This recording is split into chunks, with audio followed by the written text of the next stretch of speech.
RCF. Marie-Françoise Beauvoul, bonjour. Bonjour Enzo.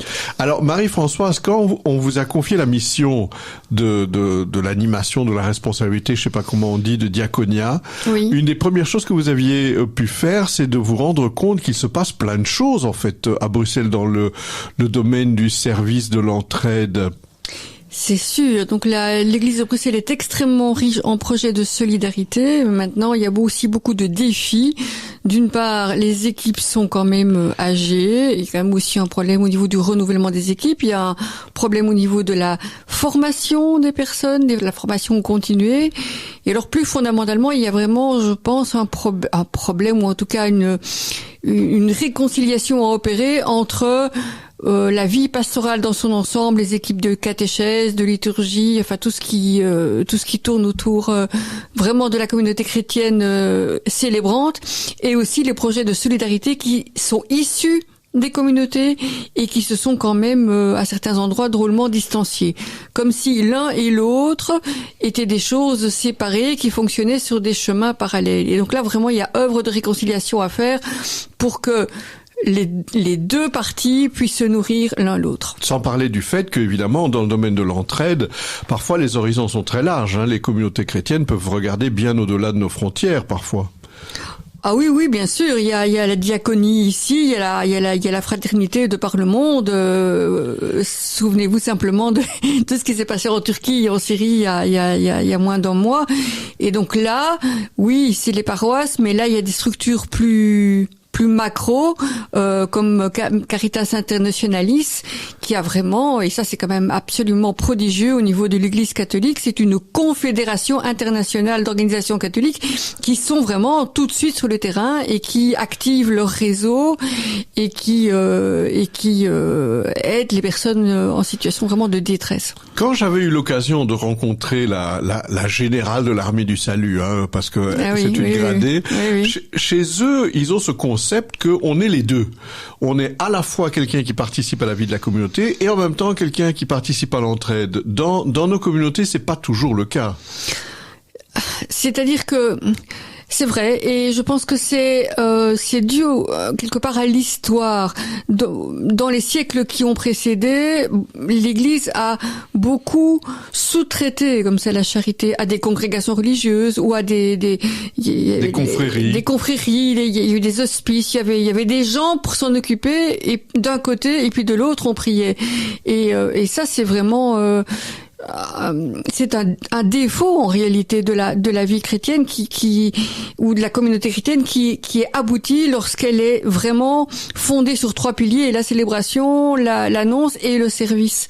Et donc il faut vraiment resensibiliser les unités pastorales à penser la diaconie, mais de manière structurelle. Sinon, le tabouret est boiteux, quoi. Est-ce que ce que vous dites des paroisses ou des unités pastorales, est-ce que c'est vrai aussi de groupes un peu plus grands, des diocèses ou, en l'occurrence, ici, du vicariat de Bruxelles? On ne se parle pas assez, on ne communique pas bien? C'est sûr que, par exemple, ici à Bruxelles, j'ai commencé par dire que l'Église est extrêmement riche, et elle l'est. Mais ne demandez pas un vestiaire d'Etterbeek si elle connaît d'autres vestiaires à Uccle ou à Molenbeek. Oui, déjà dans ce monde-là, c'est difficile. Personne ne se connaît. Et donc c'est vrai que déjà faire se rassembler les activités et qu'ils puissent se présenter, qu'ils puissent montrer ce que chacun fait. Et c'est vrai, au bout du compte, ou à moyen ou à long terme, pouvoir mutualiser les services, ça c'est aussi un grand défi. Et d'ailleurs c'est aussi le projet de Diaconia. Diaconia, c'est une structure de l'Église de Bruxelles pour héberger des projets de solidarité, et l'idée c'est bien de se dire qu'on est ensemble et que ensemble on construit un visage diaconal de l'Église, et alors on pourrait, je pense, mutualiser les services. On pourrait, mais ça c'est dans l'avenir, c'est dans ma tête, c'est dans mon cœur, c'est pas encore concret, mais pourquoi est-ce qu'on ne pourrait pas, par exemple, engager une assistante sociale mi-temps par exemple, et que les sections qui sont intéressées puissent payer le travail de l'assistante sociale au prorata des heures prestées ici et là. Donc on peut mutualiser les services aussi au niveau du nettoyage des locaux. Enfin, je veux dire, il y a plein de choses qu'on pourrait mutualiser, mais pour ça ou avant ça, il faut se connaître et il faut apprendre à se connaître et oui, parce qu'on peut être épuisé si on connaît pas ce que les autres ont le même problème que moi ou que les autres font la même chose que moi.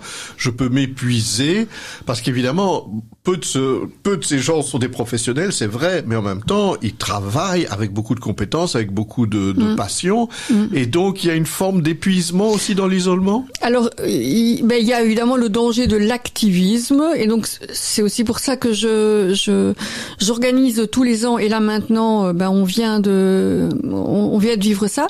J'organise une retraite solidarité chaque année, avec l'idée précisément de réconcilier ces deux choses-là, à la fois la prière et l'annonce, et aussi le service. Et je pense que c'est essentiel que on puisse se poser, réfléchir à son engagement, prendre du recul, voir ce qu'on fait, ce qu'on ne fait pas, ce qu'on ne fait plus, ce qu'on ne veut plus faire, pourquoi, où sont nos forces. Tout ça, ce sont des choses il faut vraiment enseigner, il faut vraiment instruire les gens à prendre du recul. Sinon, on continue comme on a toujours fait, et puis on arrive à un âge avancé, si pas canonique, et on n'a pas préparé la suite, quoi. Parce qu'en plus, j'imagine, Marie-Françoise, la pauvreté, les sujets, disons, de préoccupation ne vont pas diminuer avec le temps, hélas. C'est clair que c'est très grave. La situation sociale à Bruxelles, mais vraiment, je pense partout, mais enfin, moi, je connais un petit peu Bruxelles. La situation sociale est vraiment grave. C'est clair que les rues se peuplent comme ça de personnes sans abri. Il y a même les personnes qui travaillent. Il y a de plus en plus de salaires extrêmement bas. Et donc qui renforce les gens dans la précarité, qui les fait basculer dans la précarité. On pourrait presque dire de l'esclavagisme moderne. Enfin, je veux dire, il y a des contrats qui sont des contrats partiels. Enfin, je veux dire, d'exploitation, on peut dire ça. Bon, voilà. Donc, il y a l'aide alimentaire explose, beaucoup de personnes ont faim, la crise énergétique est passée par là, la guerre en Ukraine n'arrange rien. Donc je veux dire, sur tous les tableaux, on fragilise la population. Les personnes vraiment en situation vraiment de pauvreté sont complètement enfoncées, et les personnes qui sont dans la tranche moyenne, les personnes qui sont fragiles, sont tirés vers le bas. Et donc on agrandit la précarité. Et bien sûr, l'Église de Bruxelles n'est pas toute puissante et on n'a pas tous les moyens, mais l'Église de Bruxelles, en tout cas l'Église, elle doit faire signe. Enfin, je veux dire, elle doit être présente là où elle peut, comme elle le peut, et aussi avec des instances qui ne sont pas d'église, tout simplement parce qu'elle est qui elle est. Parce qu'elle est partenaire. Parce qu'elle est partenaire.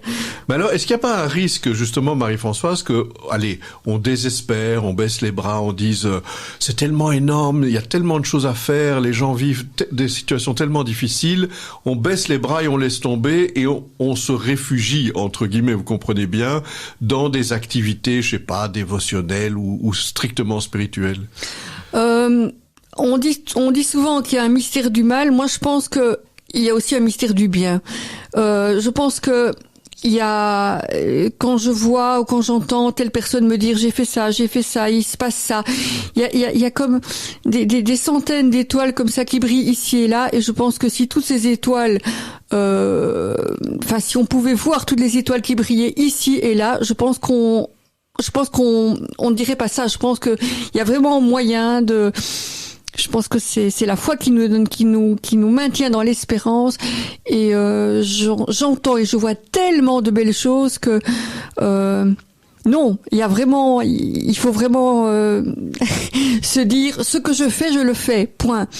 Et ce que mon voisin fera, il le fera quand il le voudra. Mais il y a beaucoup de belles choses qui se font et je pourrais vraiment jamais dire que la solidarité va mal. La solidarité va bien, mais il faut qu'elle se contamine. Alors souvent, le temps du carême est un temps, je dirais, où on se convertit personnellement. Pendant le temps du carême, on essaye d'être plus généreux, d'être plus ouvert d'esprit, d'être plus sensible à ce que vivent les autres. Est-ce que vous donneriez, un conseil à des gens qui commencent un carême? Des conseils de quel type? Eh bien, allez-y, Marie-Françoise. Qu'est-ce qu'il pourrait faire? Eh bien, qu'est-ce que je ferais? Accorder du temps à la prière. Je crois beaucoup à la prière. Pourtant, je suis une très active, mais en tout cas, la prière, il faut que la prière puisse aboutir à des gestes concrets, sinon elle est pas aboutie. Donc, vraiment s'enfoncer dans la prière et prier pour que le Seigneur nous montre quelque chose à faire, quelque chose à dire, et puisse, quelque chose à dire qui change le monde. Parce que je pense que la moindre petite chose change le monde. Et donc, si on est tous à changer le monde va aller mieux. Alors, Marie-Françoise, évidemment, on vous...